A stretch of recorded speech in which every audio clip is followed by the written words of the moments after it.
Nu, laba diena. Labą dieną. Noriu trumpai papasakoti savo istoriją. Jinai gan greitai suveikė produktai, kur buvo labai netikėta. Man pačiai buvo netikėta. Nuo lapkričio mėnesio iki gegužės mėnesio buvo ženklus rezultatai. Kokie rezultatai buvo? Atsisakiau 3 rimtų bėdų. Kraujotakos sutrikimo, skrandžio erozijos ir podagros. Kas pradedam produktus vartot, iš karto antrą savaitę nuo viso kūno dingo papilomas. Tai buvo labai keista. Iš karto įtikino, kad šitie produktai veikia, nes kol nepamatom vizualiai rezultato, tol mes netikim. Atsiprašau, Ilona, iš karto.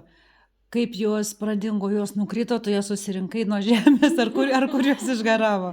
Ne, kitos tos smulkiosios, kur mes daugumą turim, kaklo srity, ten pažasyse, ten visur kitur, tai jos išnyko man net nepastebint. Aš ką ženkliai pastebėjau, tai ant kaklo turėjau gan didoką žirnio dydžio papilomą, netgi jei jau buvo ketinus chirurgiškai šalinti. Mačiau.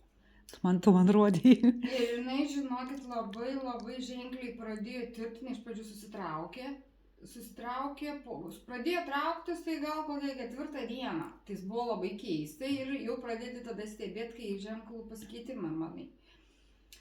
Ir jinai susitraukė, buvo tokias, kaip nedidelis šašelis ir jinai pati nukrito. Aš net nepastebėjau, kada jinai nukrito, kada jinai nunyko, jos nebeliko.